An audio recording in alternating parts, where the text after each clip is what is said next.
Muy bien, estamos en el capítulo 5 de Romanos.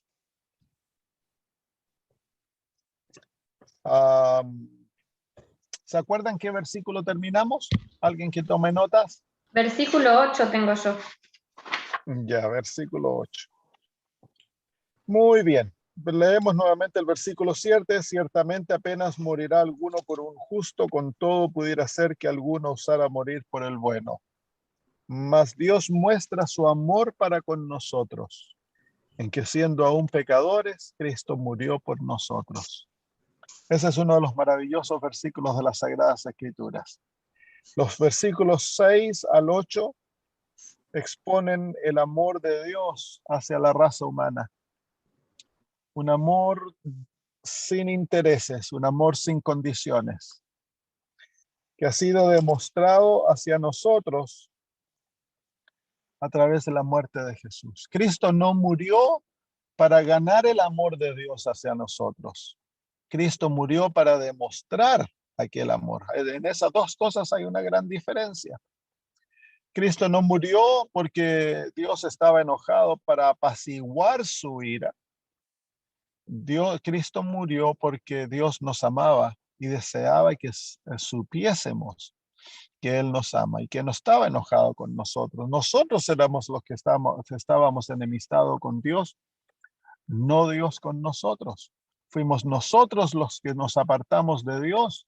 No, Dios se alejó de nosotros, es lo opuesto. La Biblia entera nos muestra que cuando el ser humano peca, es Dios el que sale en busca de él. Cuando Adán y Eva pecaron, fue Dios que salió a buscarlos y Adán y Eva se escondieron porque estaban aterrados de Dios. Entonces el pecado crea terror en el corazón humano hacia Dios, crea una enemistad que es incurable. A no ser que Dios sobre un milagro de dar un nuevo corazón, esa enemistad no puede ser curada. El ser humano no tiene solución para ella. No es el ser humano quien busca a Dios. Nunca ha nacido en el corazón humano buscar a Dios. Es Dios quien busca al ser humano. Es por eso las parábolas de la oveja perdida, de la moneda perdida y del hijo perdido, todos muestran la misma historia, que al que está perdido hay que buscarlo. Y es el pastor que sale en busca de la oveja. Y cuando encuentra su oveja, la pone sobre sus hombros y se regocija. Es la mujer que tiene que barrer la casa para buscar la moneda que está perdida. Entonces, de la misma manera, es Dios el que nos busca a nosotros. Siempre es Él el que nos ha buscado. Siempre es el que nos ha llamado al arrepentimiento, el que pone el deseo en nuestro corazón de volver a Él.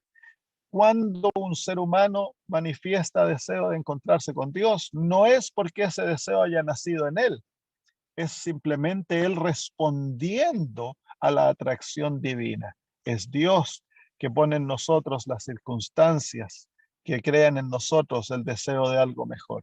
Es el Espíritu Santo que llama a la conciencia, a la mente del ser humano y apela a la mente del ser humano para que vuelva a Dios. Así que versículo 8 más, Dios muestra su amor para con nosotros, en que siendo aún pecadores, Cristo murió por nosotros.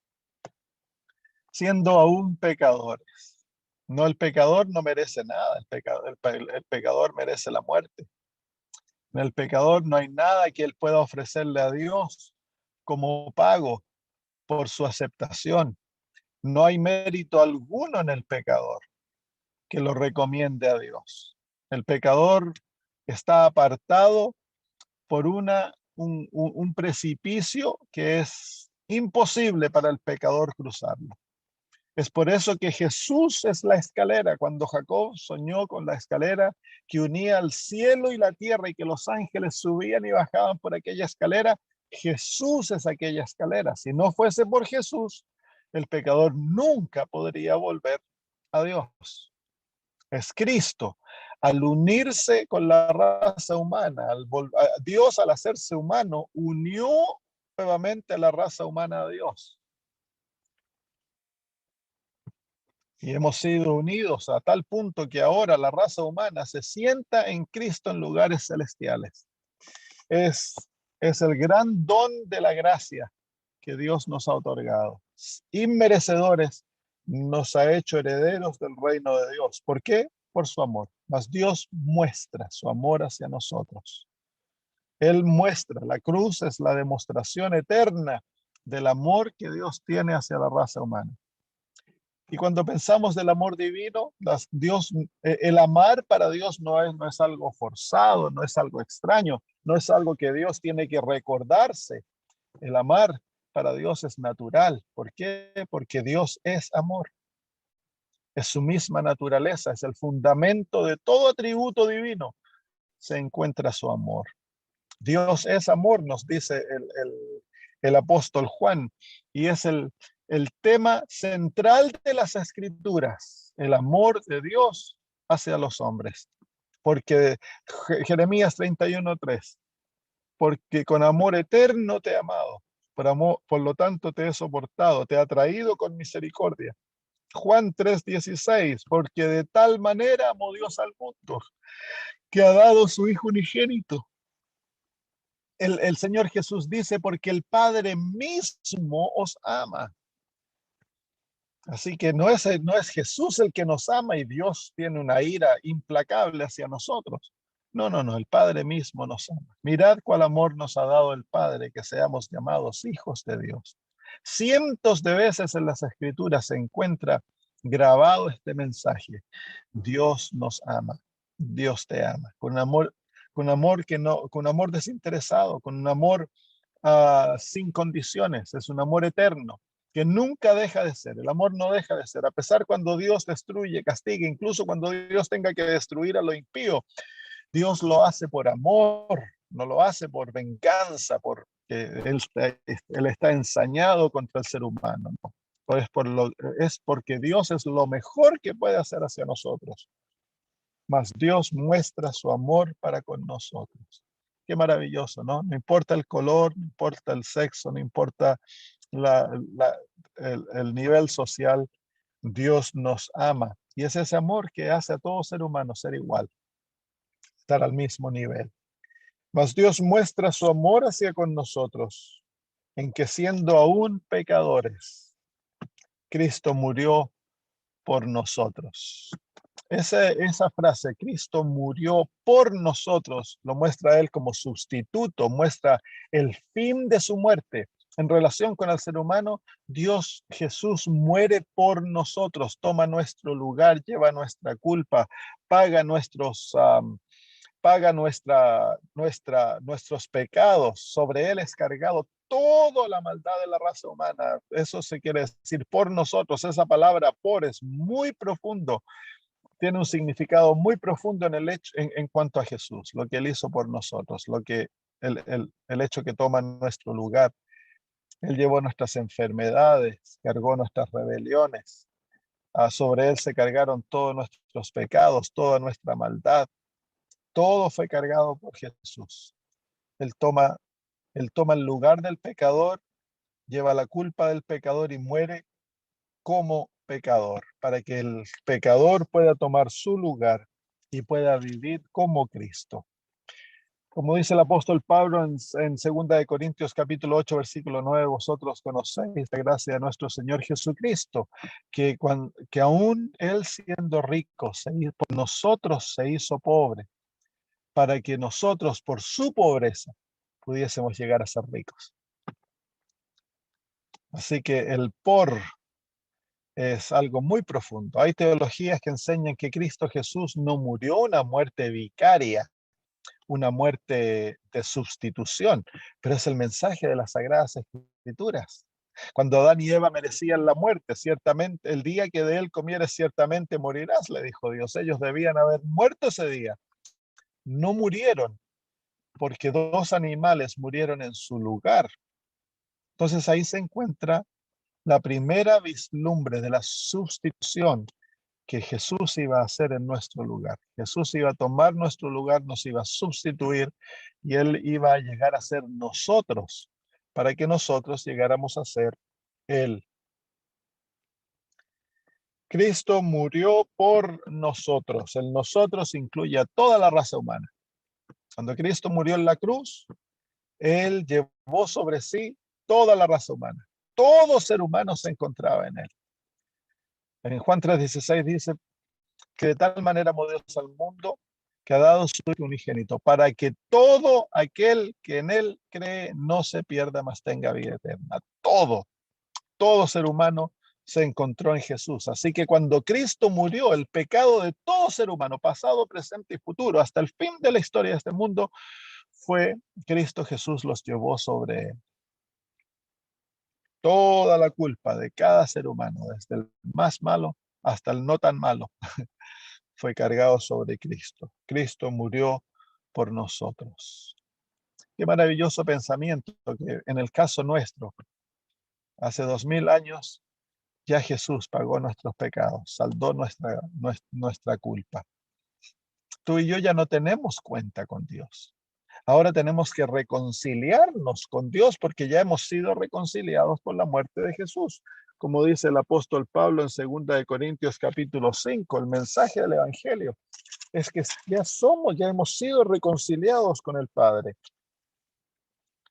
Dice el versículo 18 del capítulo 5 de 2 de Corintios, y todo esto proviene de Dios, quien nos reconcilió consigo mismo por Cristo y nos dio el ministerio de la reconciliación. Que Dios estaba en Cristo reconciliando consigo al mundo, no tomándoles en cuenta a los hombres sus pecados, y nos encargó a nosotros la palabra de la reconciliación. Así que somos embajadores en nombre de Cristo, como si Dios rogase por medio de nosotros. Os rogamos en nombre de Cristo, reconciliados con Dios. Así que la reconciliación ya se llevó a cabo. Y aquella reconciliación ahora debe efectuarse por nosotros reconciliándonos a Dios. Nosotros tomando la decisión de hacer realidad en nuestra vida lo que Jesús ya obtuvo para nosotros. Hemos sido reconciliados, nuestra deuda ha sido saldada. Ahora nosotros tenemos que hacernos de aquello y hacerlo nuestro en forma personal. Romanos 5:9. Pues mucho más, estando ya justificados por su sangre, por él seremos salvos de la ira. Entonces aquí el apóstol nos muestra otra realidad de lo que ocurrió en el Calvario, que Cristo a través de su sangre justificó a la raza humana entera. Él creó una realidad de justificación que se aplica a toda la raza humana, pero tan solo es efectiva para aquellos que se aferran a ella. Entonces hay realidades, la reconciliación, el pago de nuestros pecados, la justificación. Han sido realidades que fueron culminadas en el Calvario y otorgadas a todo ser humano, pasado, presente y futuro. Pero tan solo es efectivo para aquellos que la hacen realidad en sus vidas. Dios no nos puede forzar a nosotros a tomar aquello. Los que son justificados por la fe entran en aquella realidad que ya fue obtenida para ellos. Cuando tú y yo somos justificados, no es algo que Dios tiene que crear, es algo que Dios ya creó. Al Calvario esa realidad ya se realizó. Entonces es ahora nosotros entramos en aquella realidad ya obtenida para nosotros. Si tú no deseas entrar, a pesar que esa realidad se encuentra ahí, es tuya, tú no la obtienes y los beneficios no son realizados en tu vida, pues tú has de entrar por fe en aquella realidad. Dice el apóstol Pablo, pues mucho más, estando ya justificados en su sangre. La sangre de Cristo es la garantía de nuestra justificación. Él ya derramó su sangre. Un sacrificio suficiente, es eterno. Cristo no tiene que padecer como los animales del Antiguo Testamento muchas veces. ¿Por qué? Porque un sacrificio fue suficiente. Aquella sangre es el precio pagado y es un precio suficiente para saldar nuestra cuenta y para proveer una realidad maravillosa. Pues mucho más, estando ya justificados en su sangre. Por él seremos salvos de la ira. Entonces aquí se encuentra la realidad pasada con la realidad futura. Aquello que Cristo obtiene por nosotros en el pasado nos garantiza lo que ha de venir en el futuro, que es la ira de Dios, la destrucción sobre el pecado. Entonces el apóstol Pablo dice que ya estando justificados por él, seremos salvos de la ira. Entonces aquí vemos otra realidad de la vida cristiana, que la salvación no es un evento que se disfruta una vez en la vida y que te cubre para siempre. La salvación es algo que nosotros debemos disfrutar diariamente. Hay una salvación aún futura, la salvación de la ira de Dios, cuando Dios destruye el pecado. Y es aquello que Cristo obtuvo por nosotros en la cruz y que aplica momento a momento a tu vida en el santuario celestial, que nos capacita para vivir con confianza que tú y yo no seremos destruidos de la ira de Dios. Es como el cuento o la historia del peregrino, no sé si alguna vez la han leído, que él ha de escapar de la ciudad de destrucción y para ello él entra en la vida cristiana. Y al vivir en la vida cristiana diariamente estamos garantizados de que nosotros no padeceremos la ira de Dios. ¿Por qué? Porque ya no somos condenados. El apóstol Pablo está mostrando aquí las realidades que llegan a la vida del cristiano gracias a ser justificados. Pues mucho más estando ya justificados en su sangre. Estando ya justificados. Entonces eso no tan solo habla de una realidad pasada, habla de una realidad presente.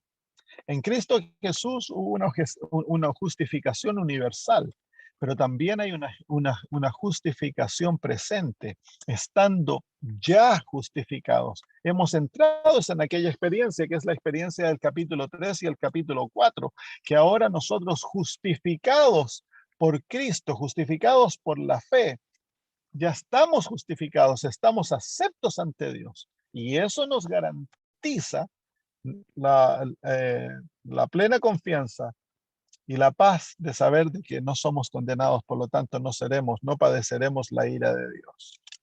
Versículo 10. Porque si siendo enemigos fuimos reconciliados con Dios. ¿Se fijan ahí lo que estamos diciendo? ¿Cuándo fuimos reconciliados con Dios? Cuando éramos enemigos. La reconciliación ocurre no porque nosotros la merecemos o hicimos algo bueno, cuando nosotros reconocemos a Cristo. La reconciliación es un acto universal de Dios. Él reconcilió a toda la raza humana, ya estamos reconciliados, pero entramos en aquella realidad, como lo hemos dicho, por la fe, cuando nosotros nos aferramos a Jesús. Dice, porque si siendo enemigos fuimos reconciliados con Dios por la muerte de su Hijo, mucho más, estando reconciliados, seremos salvos por su vida. Entonces ahora el apóstol Pablo nos muestra las grandes realidades del plan de la redención. La muerte de Cristo nos garantiza la reconciliación, nos garantiza la justificación, nos garantiza la salvación de la ira divina. Pero aquí el apóstol Pablo nos habla de la vida de Jesús. El hecho que para que lo que Jesús obtuvo a través de su muerte llegue a ser una realidad en nosotros, Cristo tiene que seguir viviendo en nuestro favor. Y es ahí, por supuesto, donde llega el mensaje del santuario, que nos muestra a Cristo intercediendo ante el Padre. Momento a momento de nuestra vida, Cristo ofrece su victoria, Cristo ofrece sus méritos, Cristo presenta su justicia. Somos aceptos, nuestras oraciones son escuchadas, somos tratados perfectos, gracias a la vida de Jesús. Así que la muerte y la vida de Jesús se unen para otorgar garantía de salvación a aquel que entra en relación con Cristo Jesús. Una no es superior a la otra. Necesitamos tanto la cruz como la vida de Cristo. Y más aún, necesitamos su vida como ser humano, su nacimiento, su vida perfecta, su obediencia, su relación con Dios, todo lo que él hizo como ser humano es esencial. Su muerte es esencial, su descanso en el sábado es esencial, su resurrección es esencial. Y ahora su vida constante por nosotros en el cielo es esencial. Sin nada de ello, sin ello, no podríamos haber sido salvos. Porque si siendo enemigos fuimos reconciliados con Dios por la muerte de su Hijo, mucho más estando reconciliados, seremos salvos por su vida. Fuimos reconciliados, estamos reconciliados. ¿Se fijan las dos etapas de la reconciliación? Fuimos reconciliados por la sangre y ahora estamos reconciliados. Hemos entrado en aquella reconciliación.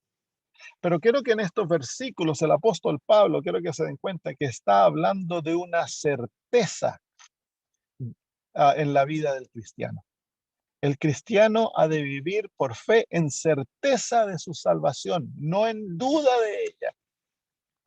Y si hay algo que caracteriza a los hermanos, a nosotros los adventistas, es que muchos viven en desconfianza de su salvación. El apóstol Pablo nos está mostrando la profunda certeza que existe para el Hijo de Dios. Gracias a Cristo Jesús, hemos sido justificados, hemos sido reconciliados. Somos aceptos ante el Padre, tenemos paz, hemos entrado en la realidad de la gracia, somos llenos del Espíritu, el Espíritu ha sido derramado sobre nosotros y ha traído el amor de Dios sobre nosotros. El capítulo 5 nos muestra la gran certeza de la vida cristiana. Hemos de vivir en plena confianza, caminando en Cristo. Nosotros tenemos certeza de salvación. No hemos de dudar nuestra salvación. La duda destruye la fe e incapacita a Dios para obrar en nuestro favor. Versículo 11. Y no solo esto, sino que también nos gloriamos en Dios por el Señor nuestro Jesucristo, porque hemos recibido ahora la reconciliación. Nuevamente este aspecto presente de la reconciliación, pero dice el apóstol Pablo que el cristiano se gloría en Jesucristo. Entonces, en vez de la vida cristiana ser una vida de incertidumbre, de tristeza, de miedo, la vida cristiana va a ser una vida de gozo, una vida de victoria, una vida de certeza en Cristo Jesús. No está basado en mí, está basado en Cristo Jesús, en lo que Él ha hecho y en lo que Él está haciendo en mi favor. Él es mi garantía. Por eso la hermana de White llama a Jesús mi sustituto y garantía. Jesús es nuestra garantía. El más débil de los hijos de Dios, aferrándose a Jesús, puede tener plena confianza de salvación. Plena confianza, plena certeza de que Cristo es más que suficiente. Es todo lo que necesitas para tener plena confianza de que el Padre te ha aceptado y que la salvación es tuya. No solo esto, sino que también nos gloriamos en Dios por el Señor Jesucristo, porque hemos ahora recibido la reconciliación. Entonces, la reconciliación nos hace ahora agentes de reconciliación. Como lo leímos en 2 de Corintios, capítulo 5, el apóstol Pablo dice de que ahora nosotros rogamos diciendo reconciliaos con Dios. Entonces, si nosotros hemos recibido los beneficios que el cielo nos otorga a través de Jesús, esto ahora nos hace responsables de ser agentes de reconciliación para con otros seres humanos. Nosotros ahora hemos de ir y buscar al perdido y enseñarles que Dios ya lo ha reconciliado, que ellos pueden ser reconciliados con Dios. Hemos de volvernos agentes de reconciliación, no agentes de enemistad. Hemos de asegurarnos que la prédica del Evangelio ha de atraer el corazón del pecador a Cristo, Ha de darle confianza que el Señor lo va a aceptar, que el Señor lo ama, que el Señor desea que sea reconciliado con Él. Tenemos una deuda, hermanos. Si hemos sido reconciliados, ahora tenemos la deuda de ir y reconciliar a otros con Cristo, traerlos a los pies de Jesús. Muy bien, desde el versículo 12, el apóstol comienza a hacer una comparación entre los dos Adanes, entre el Adán, nuestro padre que pecó, y Jesús como el segundo Adán.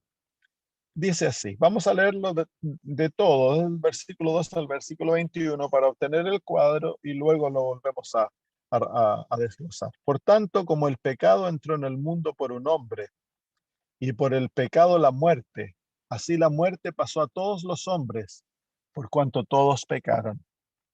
Pues antes de la ley había pecado en el mundo, pero donde no hay ley no se inculpa pecado. No obstante, reinó la muerte desde Adán hasta Moisés, aún en los que no pecaron a la manera de la transgresión de Adán, el cual es figura del que había de venir.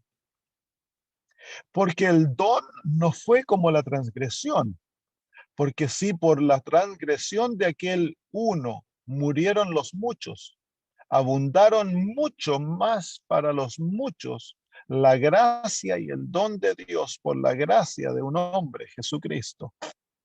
Y con el don no sucede como en el caso de aquel uno que pecó, porque ciertamente el juicio vino a causa de un solo pecado para condenación, pero el don vino a causa de muchas transgresiones para justificación. Pues si por la transgresión de uno solo reinó la muerte, mucho más reinarán en vida por un solo, Jesucristo, los que reciben la abundancia de la gracia y del don de la justicia. Así que, como por la transgresión de uno vino la condenación a todos los hombres, de la misma manera por la justicia de uno vino a todos los hombres la justificación de vida. Porque así como por la desobediencia de un hombre los muchos fueron constituidos pecadores, así también por la obediencia de uno los muchos serán constituidos justos. Pero la ley se introdujo para que el pecado abundase. Mas cuando el pecado abundó, sobreabundó la gracia. Para que así como el pecado reinó para muerte, así también la gracia reine por la justicia para vida eterna mediante Jesucristo, Señor nuestro. Es un poquito complejo el razonamiento que el apóstol usa para comparar lo que pasó con Adán y lo que pasa con Jesús. Es un contraste entre las dos realidades, porque es verdad, hay dos realidades en las cuales el ser humano vive y tiene opciones. Está la realidad que hemos recibido a través de Adán y la realidad que ha sido introducida a través de Jesucristo y que todos nosotros tenemos la oportunidad de disfrutar. Vamos entonces al versículo 12. Por tanto, como el pecado entró en el mundo por un hombre y por el pecado la muerte, así la muerte pasó a todos los hombres por cuanto todos pecaron. Es un versículo que contiene verdades muy profundas. Muy bien. Por tanto, como el pecado entró al mundo por un hombre, se adjudica la entrada del pecado no a Eva, sino que a Adán. Interesante. ¿Por qué? Porque Adán era la cabeza de la raza humana. Dios le dio a Adán el reinado, Eva era su ayudante, Dios dijo que iba a ser una ayudadora igual a él, pero era Adán el que llevaba la cabeza del liderazgo de la raza humana. Entonces se le adjudica a él la caída. Y por él entra el pecado al mundo. Y al entrar el pecado, entra la muerte. Por tanto, como el pecado entró en el mundo por un hombre. ¿Por qué es que el pecado puede entrar al mundo por Adán? Porque Dios le dio a Adán el poder de reinar sobre el mundo. El mundo estaba bajo la autoridad de Adán y de Eva como su ayudadora. Cuando Adán se somete a la autoridad de Satanás, entonces en vez de reinar la justicia, reina ahora el pecado, porque el pecado es el principio del gobierno satánico. Y Adán, al someterse a Satanás, llega a ser esclavo de Satanás y toda su raza consigo. ¿Por qué? Porque él es el padre de la raza. Cuando el padre somete la familia entera está sometida a la decisión de los padres, porque el padre es la cabeza del hogar. Lo mismo ocurre a nivel universal con Adán. Adán es el padre de la familia terrenal. Al caer Adán, al someterse y obedecer a Satanás, se pone bajo la autoridad de Satanás y el pecado entra al mundo. Y con el pecado dice, por tanto, como el pecado entró en el mundo por un hombre y por el pecado la muerte. ¿Por qué? Bueno, porque el pecado trae muerte. El día que de él comieres, ciertamente morirás. Así que el producto del pecado es la muerte. Ahora dice así, así la muerte pasó a todos los hombres, pues todos pecaron. Ahora, los hombres no mueren producto del pecado de Adán. Los hombres mueren, de acuerdo a este versículo, porque todos pecaron. Lo que Adán pasa, lo que Adán da, es la capacidad de pecar, es la tendencia al pecado, una naturaleza caída que ama al pecado, una naturaleza esclava al pecado. Pero no somos tratados como culpables por el pecado de Adán. Somos culpables por nuestros propios pecados. Ahora, el capítulo 7 nos muestra que el pecado no es tan solo la desobediencia a la ley de Dios. Eso es el pecado. El pecado es naturaleza, es la desobediencia a la ley de Dios. Eso es lo que causa y nos hace culpable. Pero hay otro aspecto del pecado en el capítulo 7 que es una ley, un principio que nos esclaviza y que es imposible para el hombre por sí mismo quebrar aquella ley. El apóstol Pablo la llama la ley del pecado y de la muerte. Vengan al capítulo 7. Capítulo 7, el apóstol Pablo se explaya en cuanto a esto en forma bien abundante. Dice, vamos a leer desde el versículo 14. Porque sabemos que la ley es espiritual, mas yo soy carnal, vendido al pecado. Escuchen esas palabras, vendido al pecado. En otras palabras, él es esclavo del pecado. Y eso es lo que nos va a mostrar ahora. Dice, porque lo que hago no lo entiendo, pues no hago lo que no quiero, sino lo que aborrezco, eso hago. Así lo que no quiero, esto hago, apruebo que la ley es buena. De manera que ya no soy yo quien hace aquello, y miren ahora, sino el pecado que mora en mí. Así que hay un principio que mora en mí que me lleva esclavo al pecado. Dice, y yo sé que en mí, esto es en mi carne, no mora el bien, porque el querer el bien está en mí, pero no el hacerlo. Porque no hago el bien que no quiero, sino el mal que no quiero, eso hago. Así hago y si hago lo que no quiero, ya no lo hago yo. Y mira ahora lo que dice, sino el pecado que mora en mí. Se fijan que el pecado es un principio, es una ley que mora en el ser humano, que no lo deja hacer lo bueno, sino que siempre lo lleva a hacer lo malo.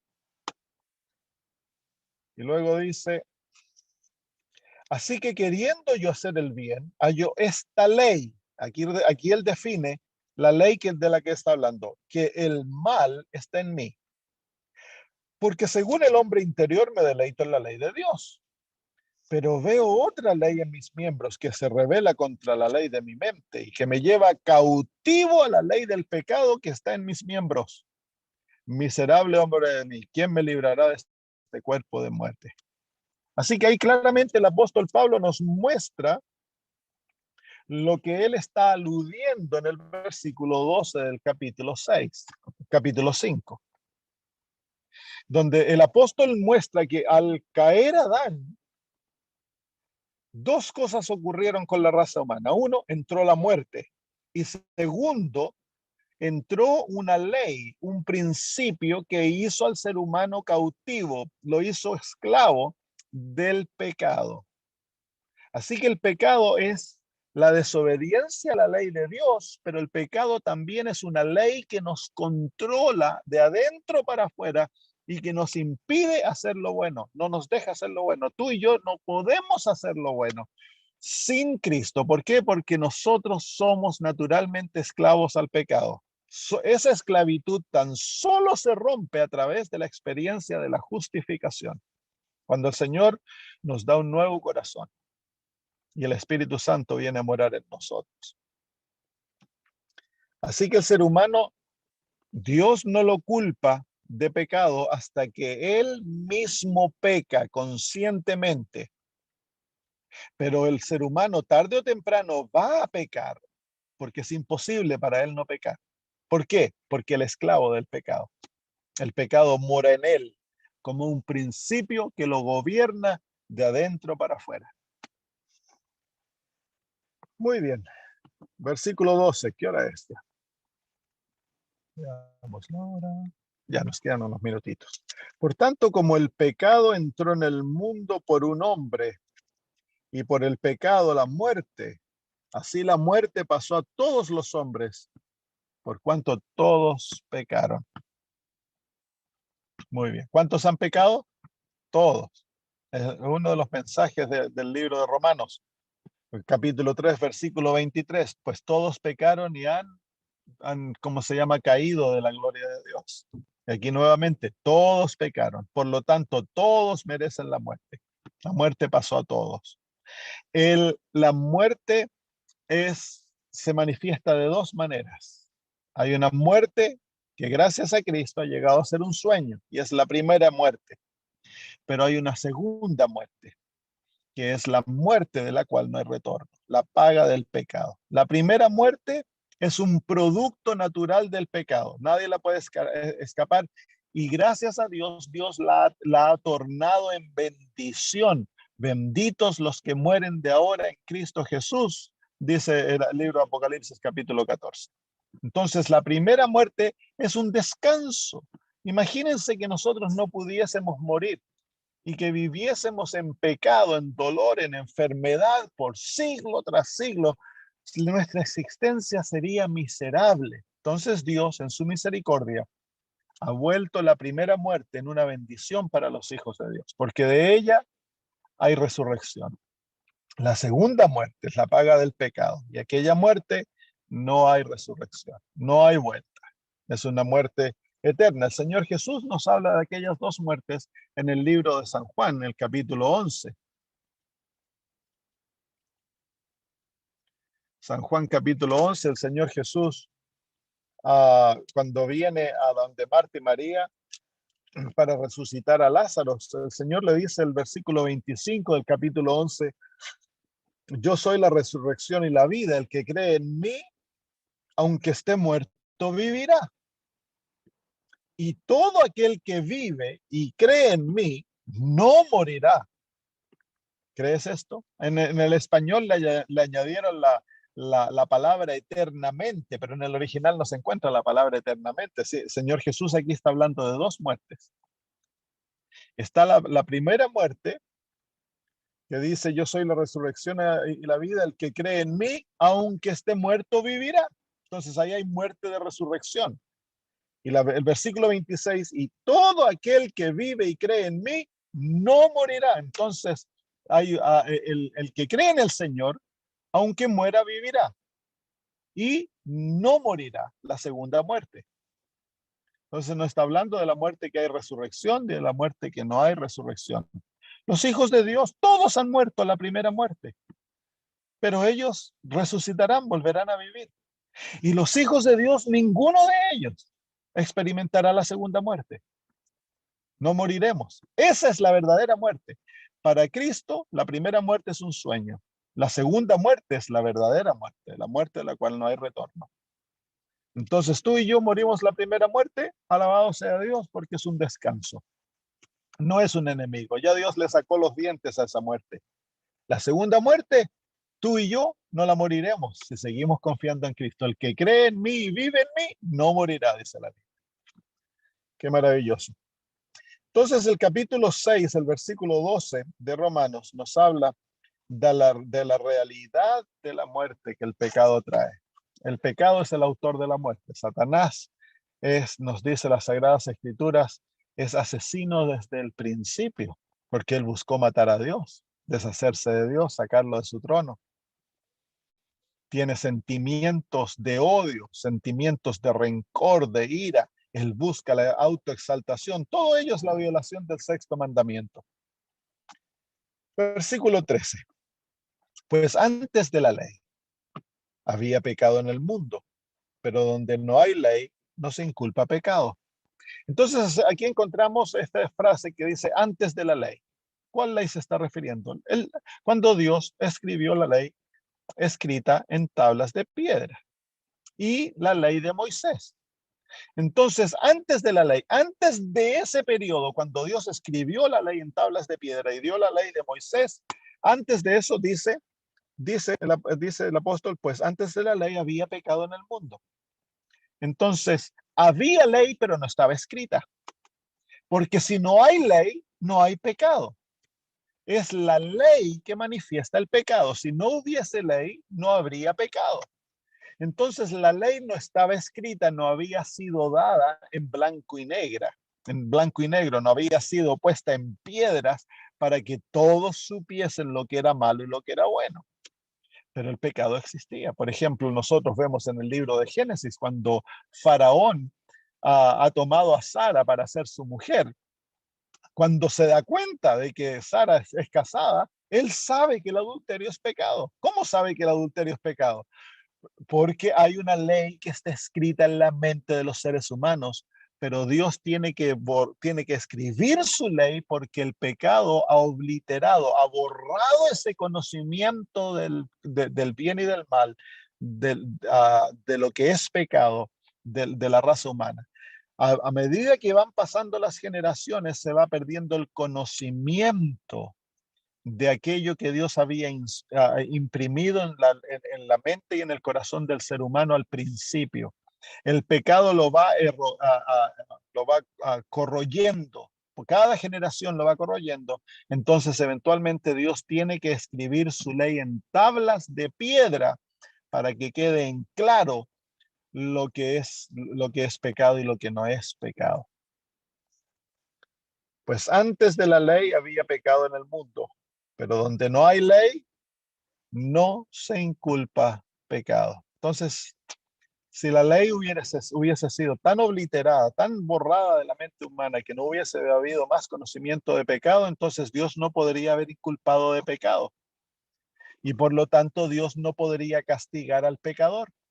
Entonces Satanás estaba buscando crear una raza eterna de pecadores porque no tenían conocimiento de pecado. No se los podría haber inculpado y no se los podría haber destruido. Entonces Dios escribe su ley para que no haya excusa por el pecado. Y el pecado no sea excusado y el pecador no se lo pueda tratar como inocente. Muy bien. Versículo 14.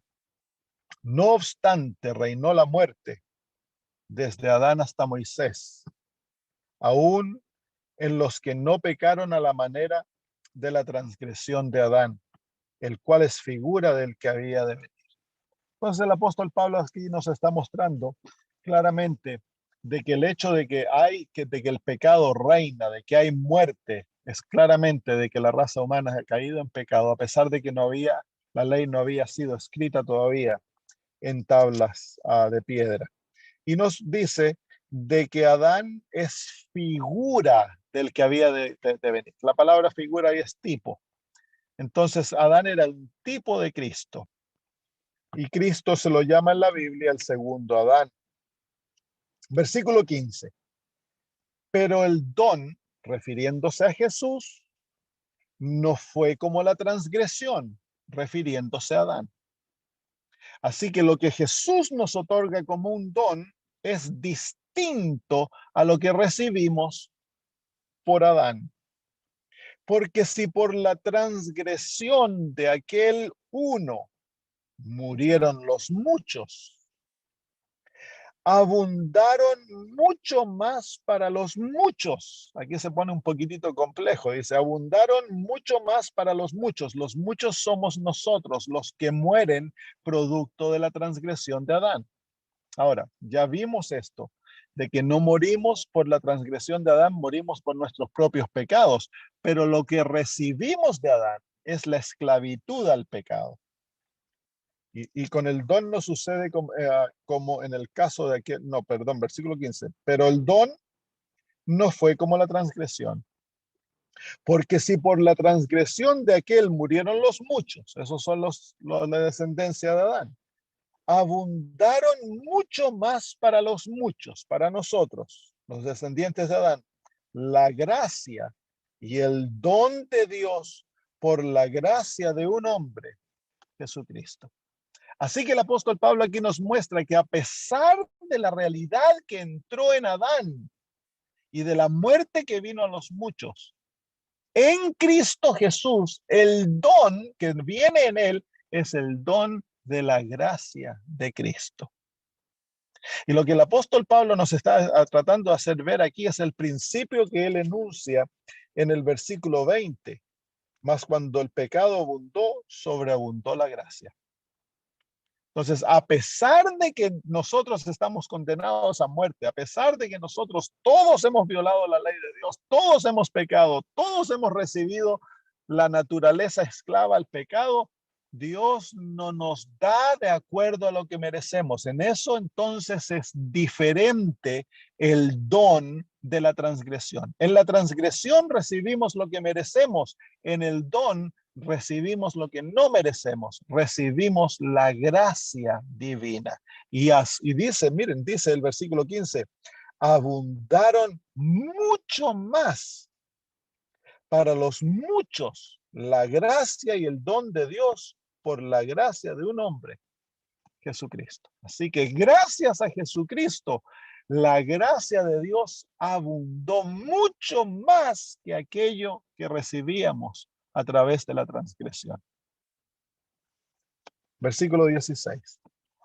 Y con el don no sucede como en el caso de aquel uno que pecó. ¿Quién es el uno que pecó? Adán. ¿Quién es el que nos da el don? Jesucristo. Dice, porque ciertamente el juicio vino a causa de un solo pecado para condenación. ¿Cuál es el juicio? La muerte. Pero el don vino a causa de muchas transgresiones para justificación. Así que por un pecado entra, por una transgresión entra la condenación, pero por muchas transgresiones viene la justificación.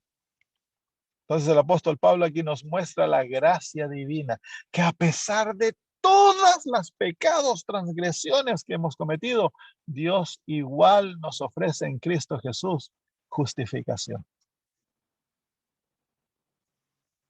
Versículo 17. Pues si por la transgresión de uno solo reinó muerte, mucho más. Quiero que vayan dándose cuenta que a pesar de lo terrible que fue la caída, a través de la gracia de Dios, lo que recibimos es mucho más abundante de lo que recibimos a través de la transgresión.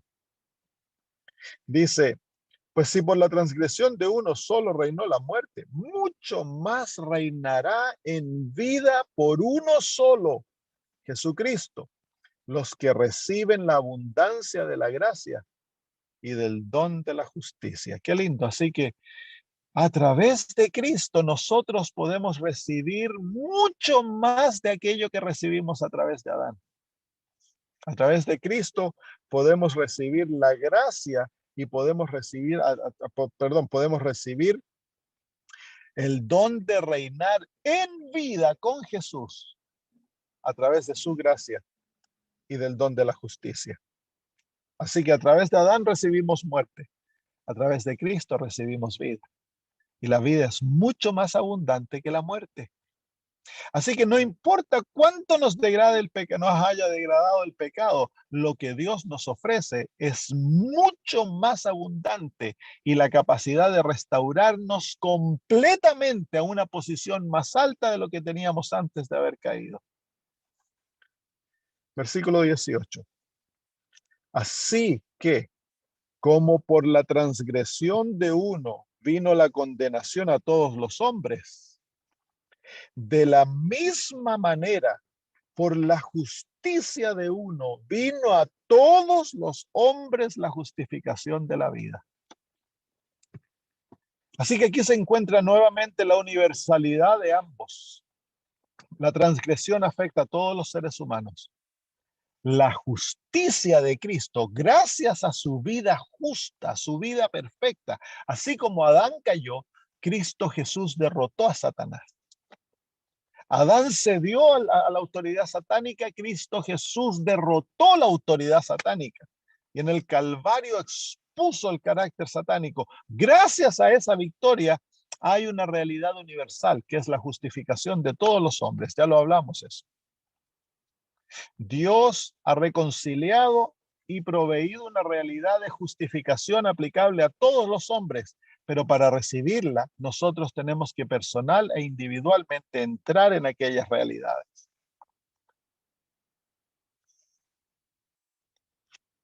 Muy bien, porque si por la desobediencia de un hombre los muchos fueron constituidos pecadores, así también por la obediencia de uno los muchos serán constituidos justos. Así que tú y yo podemos ser constituidos justos gracias a Cristo Jesús, a su justicia. No somos justos naturalmente, ya lo hemos dicho muchas veces, pero es gracias a la experiencia de la justificación por fe que tú y yo podemos comparecer ante el Padre como justos. Es por eso que cada vez que en el Antiguo Testamento se menciona a un hombre ser justo, no es por él. Cuando se dice que no era justo, cuando se dice que Job era justo, no era que ellos eran justos por sí mismos, por sus obras, porque eran buenos. Ellos eran justos gracias a la fe que poseían en Cristo Jesús. Esa es la única manera para un ser humano de ser justo. Y esa justicia entonces obra en nosotros para llevarnos a vivir una vida justa en Cristo Jesús, no en nosotros. Muy bien, porque así como por la desobediencia de un hombre los muchos fueron constituidos pecadores, así también por la obediencia de uno los muchos serán constituidos justos. Ahora, el ser constituidos es una realidad que nosotros recibimos. Ya la hablamos. De Adán recibimos una naturaleza esclava. Todos fuimos constituidos pecadores y eso nos lleva a pecar. Y al llegarnos a pecar, merecemos la muerte. En Cristo Jesús podemos ser constituidos justos. ¿Cómo podemos ser constituidos justos? A través de la experiencia de la justificación por la fe. No es algo natural, es algo que se recibe a través de una relación con Cristo. Él es nuestra justicia. Y al entrar en esa relación con Cristo, entonces ahora somos constituidos justos, recibimos, así como por Adán recibimos una naturaleza mala, a través de Cristo recibimos una naturaleza perfecta, una naturaleza buena, una naturaleza justa. Versículo 20. Pero la ley se introdujo para que el pecado abundase. ¿Por qué es que cuando se introduce la ley abunda el pecado? Porque la naturaleza de la ley es revelar el pecado. Cuando tú escribes algo, queda claramente aquello que está escrito. Si no está escrito, puede que haya confusión. Y claro, a medida que la naturaleza humana se fue degradando, los principios de justicia se fueron perdiendo y el ser humano ya no sabía lo que era bueno y lo que era malo. Entonces, al escribir Dios la ley, sobreabunda el pecado, porque ahora queda bien claro lo que es malo y lo que es bueno. Dios ha definido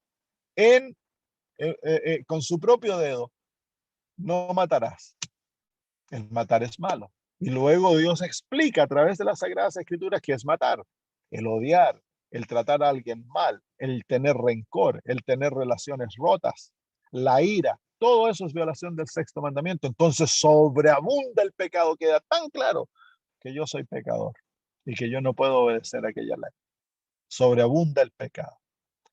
Pero hay otro propósito por el cual Dios escribe aquella ley. Porque donde abunda el pecado, ¿qué dice luego? Sobreabunda la gracia. Entonces, claro, Dios es un Dios generoso. Y al abundar el pecado, al quedar el pecado tan expuesto, al quedar el pecado tan definido, va a quedar claro en mi mente, wow, yo soy malo, pecador, merezco muerte. Entonces el Señor dice, entonces ahora está al alcance tuyo toda mi gracia. No importa cuán oscuro, cuán negro, cuán malo el pecado, siempre hay gracia suficiente para sanar el pecado y rescatar al pecador. Entonces la ley de Dios y la gracia de Dios, aquí se nos muestra claro, obran juntas en la experiencia de salvar al ser humano. No hay una contradicción entre la ley y la gracia. Dios ha de salvar al ser humano a través de la gracia, no lo salva a través de la ley, pero la ley es el cuchillo que corta para poder sacar el tumor.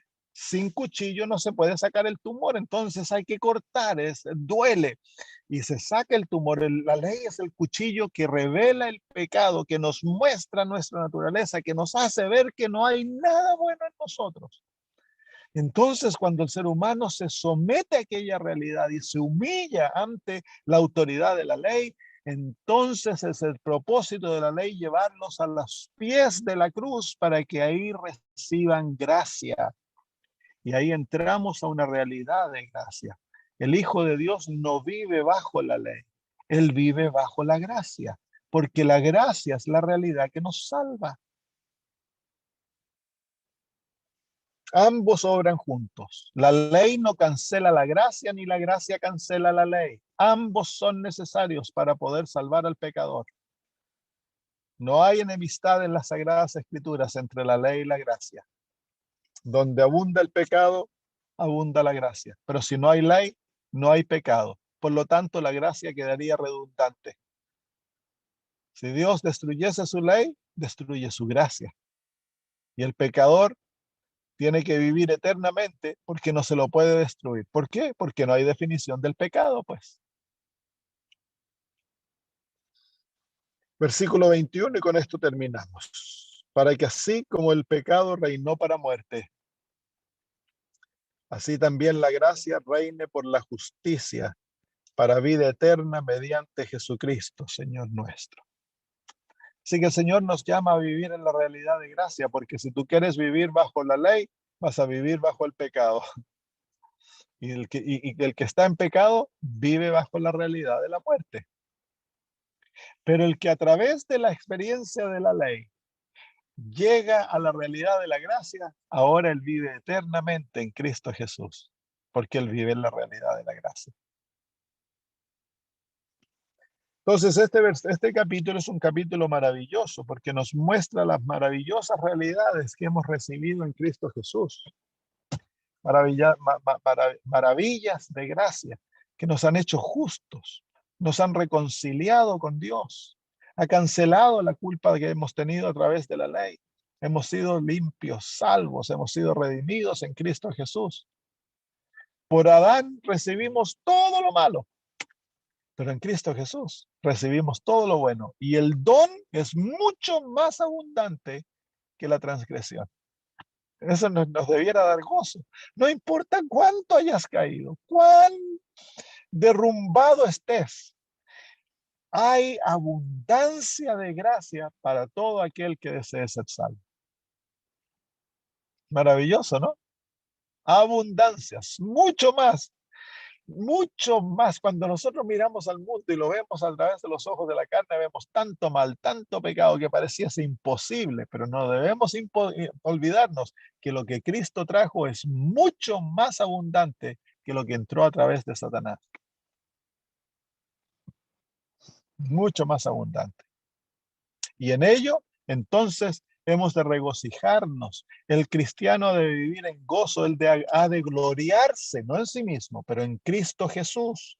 El cristiano ha de tener plena certeza de salvación, sabiendo que el Señor es más que suficiente para salvarnos. No nos hemos de mirar a nosotros, nuestros ojos han de estar fijos en Cristo. Él ha de ser nuestra esperanza, nuestra seguridad. Nos hemos de regocijar en Él, no en nosotros. Hemos de sacar nuestros ojos de nosotros mismos, puestos los ojos en Jesús, el autor y consumador de nuestra fe. Ahí se encuentra nuestra nueva realidad. Nuestro todo es Jesús. Bueno, queridos hermanos, ¿qué les parece si terminamos? Oremos y vamos a orar por nuestra hermana Lidia también. Querido Señor, en estos momentos agradecemos porque el don que nos has dado en Cristo es tan abundante, no le falta nada, Señor. En Él lo tenemos todo lo que nos necesitamos para deshacer lo que el pecado ha hecho en nuestras vidas y recrearnos a tal punto que lleguemos a ser como Jesús. Todo ha sido proveído a través de Cristo y de la maravillosa gracia de nuestro Dios. Te alabamos y glorificamos. Te pedimos, Señor, que saque los ojos de nosotros mismos y nos ayudes a enamorarnos de Cristo, a mirarlo a Él constantemente, a tener certeza que en Él somos aceptos, amados, y que abundantemente tú en Cristo nos otorgas todo lo necesario en todos aspectos de la vida para vivir una vida de plena confianza, Señor. En este momento oramos por nuestra hermana Lidia, que fue operada. Gracias por encontrar un equipo de doctores que estuvieron dispuestos a hacerle la operación. Y ahora, Señor, queremos pedir que tu poder descanse sobre ella y que ella se recupere totalmente, Señor, y que ya no haya más dolores ni problemas en su útero, sino que, Señor, su riñón llegue a trabajar ahora totalmente, Señor. Trabajaba tan solo 6%, que ahora tu gracia se manifieste. Y si es para traer honra y gloria a tu nombre y es lo mejor que puedes hacer por ella, sánala totalmente, Señor. Bendito seas, porque sabemos que escuchas nuestras oraciones y nos has dado la promesa que tú eres el que perdona todos nuestros pecados y sanas todas nuestras dolencias. Amén. Así que gracias por sanar a nuestra hermana, Señor. En el bendito nombre de Jesús. Amén. Chao, Amén, chao. muchas gracias. Chao, gracias.